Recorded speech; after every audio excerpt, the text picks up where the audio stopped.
Nous avons dans les racines trouvé quelque chose de très important, c'est la vision du président de la République, chef de l'État, qui veut bien faire des TIC, du Tchad un hub TIC en Afrique. Cette vision-là est venue croiser le regard du REPTIT, le réseau des professionnels tchadiens des technologies de l'information et de la communication, qui eux aussi souhaitaient faire plus ou moins la même chose et se sont donc appropriés la vision du chef de l'État. Ils se sont appropriés cela, ont travaillé très dur et ont senti qu'à eux seuls, plus la vision du chef de l'État, qu'on pourrait faire quelque chose de, on va dire, pas complet. Alors, et comme tout arbre, comme toute plante, il faut bien l'arroser pour que la plante, n'est-ce pas, ne meure pas. Et pour l'arroser, on a eu donc besoin de ce soutien fort-là du gouvernement. Raison pour laquelle une commission interministérielle composée de plus de 9 ministères actuellement travaille d'arrache pour organiser cet événement. Cette commission nationale se fait accompagner par un comité technique. Et ce comité technique-là, qui vous délivre cette présentation actuellement, travaille d'arrache depuis longtemps pour que ce salon ait une portée internationale.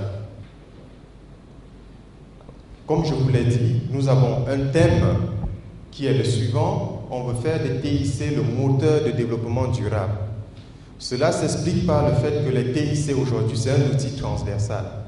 Au ministère des Finances, on utilise plus les ordinateurs qu'au ministère peut-être des MPTIC aujourd'hui. Pourquoi? Parce que les TIC sont partout. Au ministère de l'Agriculture, dans tous les domaines, on a besoin des TIC. Les TIC étant transversales, ils peuvent donc être un vrai driver, donc devenir le moteur de développement durable. C'est ce qui va se discuter dans les différentes conférences thématiques. C'est ce que les exposants internationaux viendront nous présenter, comment eux, ils peuvent faire des TIC un moteur de développement durable à travers leurs projets dans les entreprises qu'ils ont. Et il y aura des ateliers spécialisés. Dans ces ateliers-là, il y aura des débats ouverts au sujet des TIC rattachés au thème. Nous allons aussi avoir des débats de très haut niveau avec les autres ministres de la sous-région, avec les ministres d'Afrique, parce que l'Union internationale des télécommunications compte 193 membres. Cela veut dire que les 193 ministres TIC du monde entier sont invités à cet événement. Ces choix-là seront stratégiques, vont nous permettre de construire notre écosystème TIC à nous, c'est-à-dire un écosystème propre aux réalités locales, au contexte africain, au contexte tchadien. Une fois que notre feuille de route sera prête, on pourrait imaginer des solutions telles que l'acquisition du point TD. Quand je dis l'acquisition, c'est plus même l'appropriation pour que nos différentes instances gouvernementales aient leur site, leurs emails qui ne sont plus des emails yahoo.fr, mais des emails .td logés ici même au Tchad. Nous allons donc bâtir ainsi notre propre économie numérique, cette économie numérique qui se veut transversale à travers toutes les instances gouvernementales.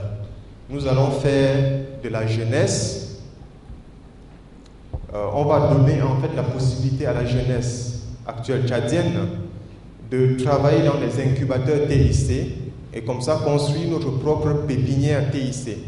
Comme tout arbre, mesdames et messieurs, le CITIC va produire des fruits parce qu'il aura été bien arrosé, comme vous l'avez vu dès le départ. Et l'un des premiers fruits que nous voulons cueillir de cet arbre, c'est le Centre africain des technologies de l'information. C'est le CATI. Et par rapport au CATI, la bonne nouvelle, c'est que ce n'est plus un rêve, ça deviendra très bientôt une réalité.